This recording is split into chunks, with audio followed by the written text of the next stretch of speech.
안녕하세요. 결혼한 지 6년 차. 이제 어린이집 다니기 시작한 남자아이를 키우고 있는 30대 주부예요. 그동안 어디다 말도 못하고 소갈이만 하다가 이제 상황이 어느 정도 정리가 돼서 이렇게 이야기를 해보러 왔습니다. 근 6개월 동안 신우 때문에 마음고생이 이만저만이 아니었거든요. 저도 그렇고 남편도 그렇고 가진 거 없는 흙수저끼리 만나서 그래도 어떻게 한번 잘 살아보겠다고 허리띠 졸라매고 죽기 살기로 악착같이 지내서 이제 좀 숨통이 트이나 했는데 다른 사람도 아니고 가족들이 이렇게 힘들게 할 줄은 생각도 못했답니다. 그리고 요새 다른 집들도 그렇게 자식들을 차별하나요? 저도 위로 오빠가 하나 있긴 한데 성별이나 순서와 관계없이 저희 친정부모님은 뭐든지 똑같이 해주셨거든요. 아무튼 신우는 말할 것도 없고 시부모님한테도 서운하고 야속한 마음이 너무 커서 당분간은 못 보고 지낼 것 같습니다. 남편하고는 지인의 소개로 만나긴 했지만 이미 같은 직장에서 오며 가며 얼굴 정도는 익힌 사이였기에 아주 어색하지는 않았어요. 나중에 알게 된 일이지만 남편이 저에게 먼저 호감을 느꼈는데 남편도 성격이 워낙에 낯을 가리거든요. 그래서 먼저 말을 못 걸고 주변 사람들에게 물어물어 자리를 만들었다고 하대요. 아무튼 남편은 첫 만남에서부터 저에게 적극적으로 다가왔고 그런 남편이 저도 싫지 않았습니다. 그래서 얼마 지나지 않아 금세 사귀는 사이로 발전했지요. 저희는 1년 반 정도를 만났는데 이렇다 할 큰 사건 사고 없이 무난한 연애였습니다. 그래서 결혼을 하더라도 서로랑 하는 게 당연하다고 생각하게 되었고요. 저희 친정이나 시댁이나 조건은 비슷비슷했어요. 완벽하진 않지만 그럭저럭 노후 준비는 되어 계신 양가 부모님들이며 위로 결혼한 남매가 있는 것까지. 그래서 양가 부모님들끼리도 대화가 잘 통하는 눈치였고 덕분에 식장에 들어가기까지 별 잡음도 없었던 것 같아요. 하지만 식을 올리고 서로가 서로의 삶을 좀 더 가까이 들여다보게 되자 조금씩 잡음이 나오기 시작하더라고요. 특히나 남편과 제가 집을 사는 과정에 있어서는 여러 가지로 마음 상할 일이 많았네요. 일단 결혼 당시 시댁에서는 도움을 전혀 받지 못했고 친정에서도 3천을 받은 게 전부예요. 하지만 남편이나 저나 결혼 전부터 이렇게 될 거라는 걸 어느 정도 알고 있었고 서로에게 미리 이해를 구했기에 그 부분에선 크게 불만 같은 건 없었습니다. 하지만 저는 꼭 집을 사고 싶었어요.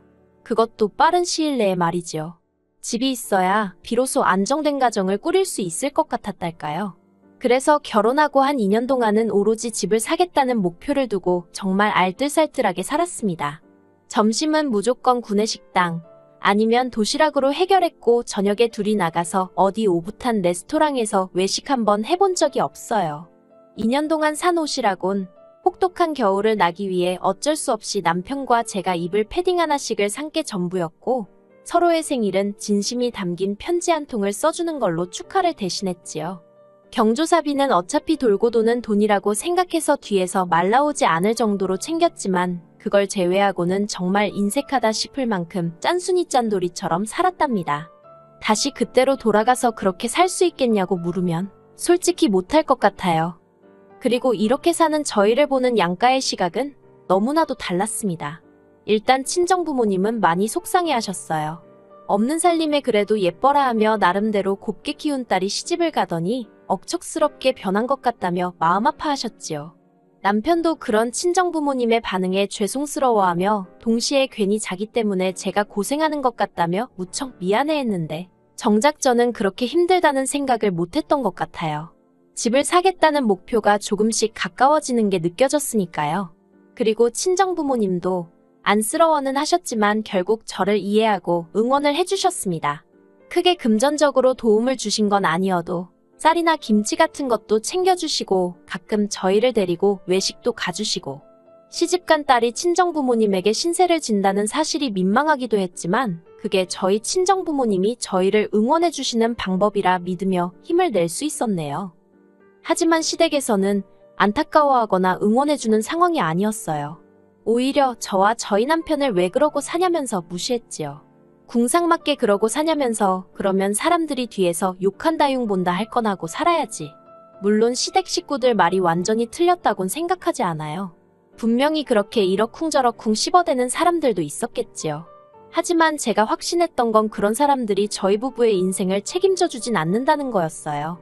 그래서 아무리 시부모님이 짜증을 내시고 신우가 빈정거려도 웃고 넘길 수 있었습니다. 오히려 휴가 때마다 해외로 나가고 뭐 10만 원짜리 뷔페를 갔네, 12개월 할부로 명품백을 샀네 하는 신우가 신기하게 느껴졌달까요.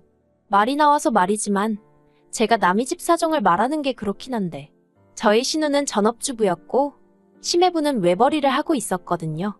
그렇다고 사업을 하는 것도 아니고 그냥 중견기업에 다니는 평범한 직장인으로요. 그래서 심해부 혼자 벌어서 어떻게 저게 다 감당이 될까 궁금하기도 했어요. 아무튼 마침내 목표한 시기보다는 조금 늦어졌지만 그래도 3년 만에 저희 명의로 된 30평대 아파트를 사게 되었습니다. 비록 대출도 많이 받았지만 얼마나 기쁘던지. 회사에서도 멀지 않고 무엇보다 어린이집부터 시작해서 중학교까지 이미 다 있는 동네라서 이제 앞으로 애만 낳아서 잘 키우면 만사형통이겠구나 싶었지요. 그리고 이사를 하고 얼마 지나지 않아 저는 제가 임신을 했다는 걸 알게 되었습니다. 이제는 좋은 일만 생기는구나 싶어서 정말 매일 어디다 자랑이라도 하고 싶은 기분이었달까요. 그런데 저희의 행복이 누군가에겐 가정불화의 씨앗이 되었던 모양입니다. 하루는 어머님이 저희 부부를 부르셔서는 너무 그렇게 즐거워하는 티를 내지 말라는 이해할 수 없는 잔소리를 하셨거든요. 그리고 알고 보니 신우가 그렇게 저희를 부러워했답니다. 신우는 저희보다 5년이나 먼저 결혼을 했는데 여전히 월세와 전세를 전전하는 중이었거든요. 그리고 막말로 그게 저희 부부의 잘못도 아닌데 저희 부부가 왜 그런 신우의 눈치를 봐야 하는지 이해할 수가 없었네요. 하지만 이유가 어찌됐건 힘들다는 사람 속을 긁어서 뭐 좋을 게 있겠나 싶었습니다. 그래서 어머님 말씀대로 이후로 신우네와 만날 때면 최대한 말수를 아끼고 말 그대로 즐거운 티를 내지 않으려고 했어요. 심지어 신우 기분이 너무 안 좋아 보일 때면 제가 남편과 다퉜다는 식으로 거짓말을 하기도 했는데 그러면 저를 위로해주는 척을 하면서 얼마나 좋아하는지 그게 눈에 보이더라니까요. 그럴 때면 신우에게 미안하면서도 동시에 신우는 우리 부부가 잘 못 지내길 바라는 건가 싶어서 씁쓸한 마음을 감추기가 쉽지 않대요. 그리고 얼마 후 신우네도 마침내 집을 사게 되었다는 소식을 들었습니다. 그런데 저는 솔직히 축하해주기가 너무 힘들었어요.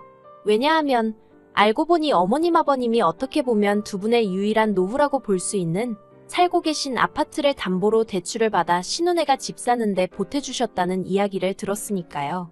결혼할 때 저희는 정말 단돈 500만 원도 안 해주셨는데 남편도 애써 티는 안 내려는 눈치였지만 씁쓸한 그 표정이 많은 걸 말해주더라고요. 그래도 언제까지 그 생각만 하면서 살 수는 없잖아요.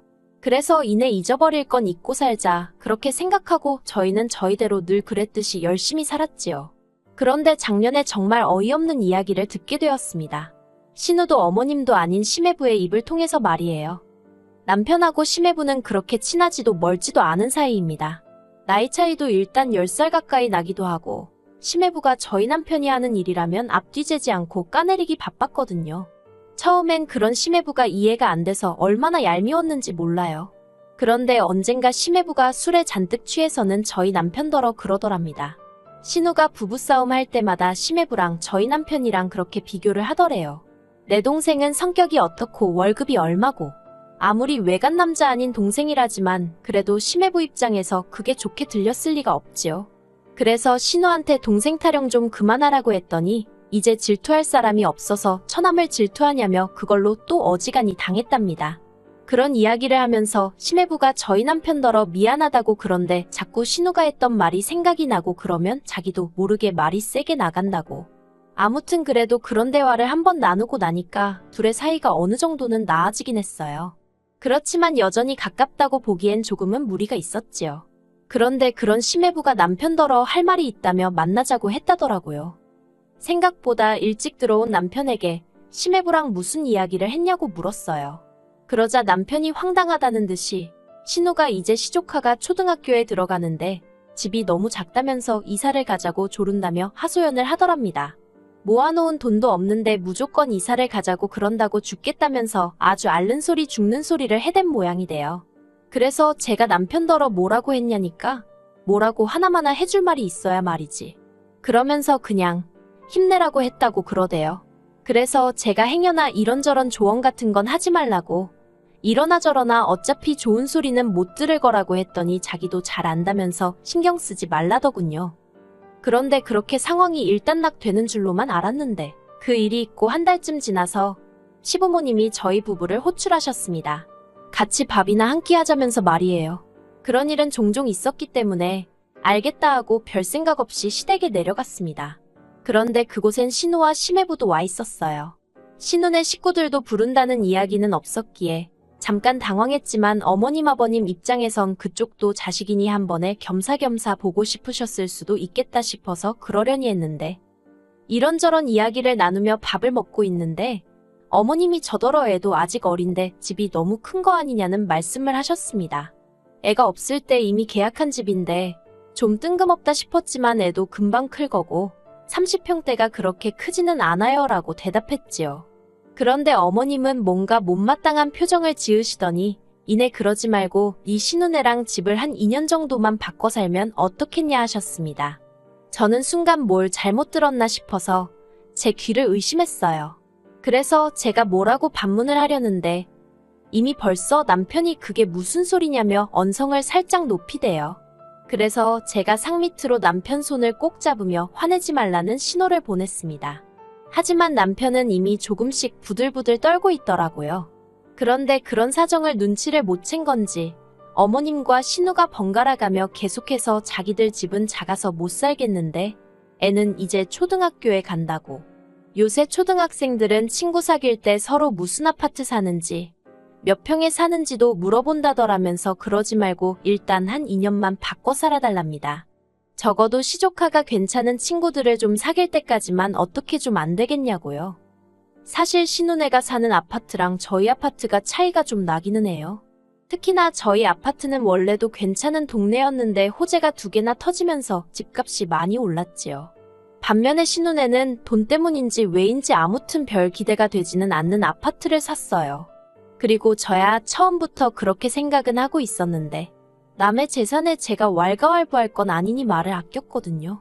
그런데 집을 사고 나서야 저희 집 오르는 거랑 자기들 집 오르는 게 속도도 다르고 금액도 다르니 성질이 났던 모양입니다. 그걸로도 시매부를 어지간히 잡들이를 한 모양이래요. 시매부도 불쌍한 게 집 사는데 자기 의견은 하나도 안 들어갔다고 했거든요. 아무튼 그런 와중에 저희 부부더러 집을 바꿔 살라니 저희 입에서 좋은 소리가 나갈 수가 없었지요. 특히나 남편은 그간에 쌓인 앙금이 다 터져나오듯이 소리를 지르기 시작했습니다. 결혼하고 나서 처갓집 볼 면목도 없이 10원 한 푼 도와준 적 없으면서 이제 와서 무슨 집을 바꿔 살라는 거냐고, 그게 말처럼 쉬운 일이냐고요. 그러자 신우가 명의를 바꾸자는 것도 아니고 당분간 바꿔 살아보자는 건데 너무하답니다. 남편이 그러다 누나가 안 나가고 버티면 그걸 내가 무슨 수로 상대하냐 싫다고 맞받아쳤어요. 솔직히 맞는 말이잖아요. 비밀번호를 바꾸고 어쩌고 방법이야 있겠지만 애시당초 왜 저희가 그런 불평과 어려움을 겪어야 하나요? 저도 남편 옆에서 거들고 싶고 따지고 들고 싶었지만 꾹 눌러 참고 있었습니다. 그런데 그때 신우가 저더러 아주 너 때문에 내 동생이 돈에 환장을 했다고 전에는 지부모 말이고 지누나 말이면 껌뻑 죽던 앤데 제가 남편을 다 버려놨답니다. 그리고 신우 입에서 그 말이 나오기가 무섭게 남편이 신우 뺨을 때렸어요. 신우가 벌개진 볼을 부여잡고는 벙쪄서는 남편을 노려보더니 미쳤냐고 악을 쓰기 시작했습니다. 어머님 아버님도 남편더러 후레자식이냐고 어디 지누나한테 손을 대냐고 소리를 지르셨지요. 웃긴 건 시매부는 그런 와중에 가만히 있더라고요. 남편은 그런 시댁 식구들을 향해서 해준 거 없이 바라는 거 지겹지도 않냐며 저를 만나서 그나마 이만큼 해놓고 살게 되었지. 아니었으면 자기야말로 평생 어머님 아버님 생활비나 대주고 신우한테 뒤통수나 맞으며 살지 않았겠냐고 고래고래 소리를 질렀습니다. 그리고는 2번 다시 안 보고 살아도 된다면서 연락하지 말라고 그러더군요. 그러자 신우가 저희 남편더러 어떻게 피 한 방울 안 섞인 여자 때문에 혈육을 벌이냐고 울더라고요. 그까짓 집 좀 바꿔 살자고 했다고 이런다면서. 그런데 신우가 끝까지 잘못 생각한 게 집이 문제가 아니었던 거예요. 정말 문제는 어머님 아버님이 자식들을 놓고 또 차별을 보여주셨다는 거지요. 이후로도 계속 시부모님은 일방적으로 저희에게 연락을 해오셨습니다. 가족한테 그렇게 상처를 줘놓고 2다리 뻗고 잠이 오냐? 네 누나가 불쌍하지도 않냐? 심지어 신우는 결국 시매부랑 이혼까지 하게 되었나 봐요.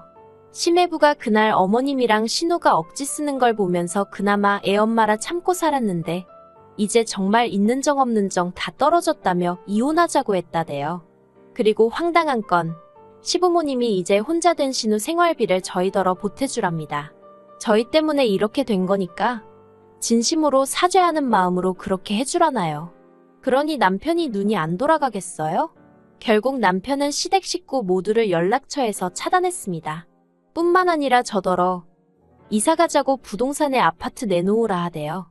그래서 일단은 알겠다고 했는데 솔직히 저는 지금 이 아파트가 좋아서 마음이 복잡하네요. 그래도 남편이 이제 믿고 의지하고 기댈 곳은 저 하나뿐일 테니 남편 마음 편한 쪽으로 해주려고요. 아무튼 사람이 욕심이 크면 화를 입는다더니 정말 옛말 틀린 거 하나 없는 것 같아요.